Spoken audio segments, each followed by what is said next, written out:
안녕하세요. 태차장입니다. 오늘은 인간 모두가 가지고 살아가는 두려움, fear에 대해서 이야기해 보고자 합니다. 지지난 영상이었나요? 제가 새로운 수준, 어나더 레벨의 실행력을 좀 강조해 드린 적이 있습니다. 우리는 모두 새롭고 불확실한 것을 위해 행동을 시작하면 반드시 곧 두려움이 엄습해 옵니다. 만약 그런 두려움이 전혀 없으시다면 사실상 지금 행동량이 굉장히 부족하다라고 보시는 게 맞을 것 같습니다. 두려움은 결코 피해야 될 어떤 나쁜 것 이런 게 아니라는 거죠. 그래서 오히려 두려움을 어떻게 만들어낼 수 있는가를 생각해 봐야 합니다. 실행력 관점에서 특히 그렇습니다. 여러분이 걱정 없이 일평생 난 잘 먹고 잘 살 거야라는 생각이 가득 차 있으시다면 편한 것만 추구한다는 어떤 신호이겠죠. 편한 것만 계속 실행을 한다면 지금 가진 것들을 간간히 아니면 근근히 어느 정도 유지할 수준 또는 조금 더 나아지는 수준 정도로 발전을 하실 것입니다. 이 말 자체가 좀 웃길 수 있지만 정말 우리는 성공을 위한다면 두려움을 추구하는 삶을 사셔야 됩니다. 다시 한번 강조드립니다. 우리가 정말 성공을 원한다면 두려움을 추구하는 삶을 살아야 한다라고 이야기 드릴 수 있습니다. 두려움을 또 다시 느낄 때까지 자신을 다음 레벨로 밀어붙여서 실행을 해야 한다라는 이야기죠. 또 수많은 비즈니스 구루들 중 한 사람은 이런 이야기를 했어요. 내가 유일하게 두려워하는 것은 두려움이 사라지는 것 그 자체다라고 이야기했어요. 두려움은 영어로 fear, F-E-A-R이라고 하죠. fear라고 읽죠. 이걸 또 이렇게 멋있게 이야기하시는 분들도 계시더라고요. false event appearing real. 진짜처럼 보이는 거짓 사건 또는 현상이라는 뜻을 붙여서 이제 공포를 좀 어, 극복하자 이런 이야기 취지로 이렇게 정하신 것 같아요.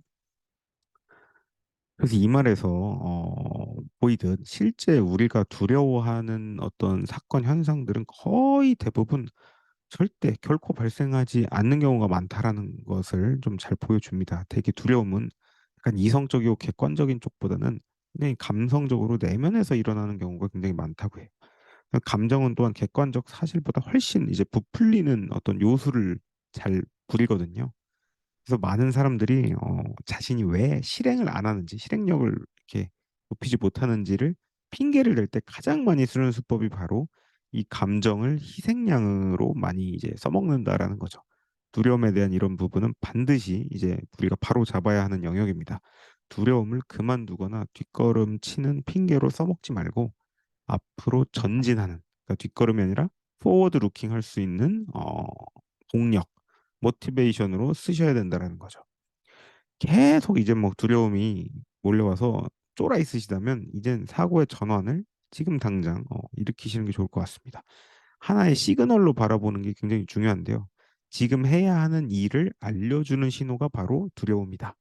다시 강조합니다. 지금 내가 반드시 해야 하는 일을 알려주는 신호로 보면 좋겠다라는 말씀을 꼭 드리고 싶었습니다.